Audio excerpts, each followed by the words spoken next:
আমরা বারবার বলি ওলামায়ে কেরামদেরকে গরিব রেখে, ওলামায়ে কেরামদেরকে অভাবী রেখে আপনাদের কি লাভটা হবে? এদেশের যত মসজিদের ইমাম, খতিব, মুয়াজ্জিন যারা আছেন এরা সবাই ম্যাক্সিমাম গরিব।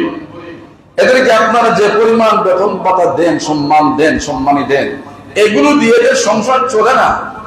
বাধ্য হয়ে বিভিন্ন ধরনের আয় উপকরণের রাস্তা দ্বারা একটা হাত পাততে হয়।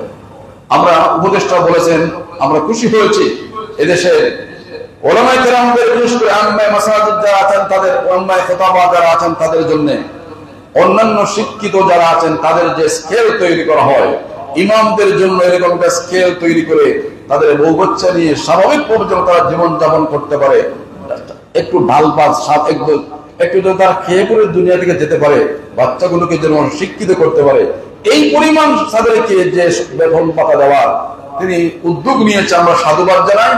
একই সাথে আমরা দাবিটাও জানাই, এটি রাষ্ট্রীয় ব্যবস্থা যদি করা হয় আমাদের কোনো আপত্তি আছে? প্রাইমারি স্কুল চালান, প্রাইমারি স্কুল যে এলাকায় আছে সাধারণ এই এলাকার মানুষের কোনো চাঁদা দিয়ে প্রাইমারি স্কুল চলে না, চলে নাকি?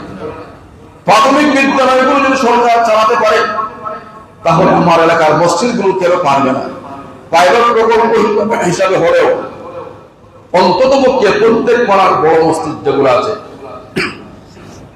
একটি করে মসজিদ হলেও যেন সরকারি অনুদানের ভিতরে যেন চলে আসে, এই দাবিটি আমরা জানালাম সিলেটের এই জমিন থেকে। আপনারা দাবির সাথে একমত ইনশাআল্লাহ?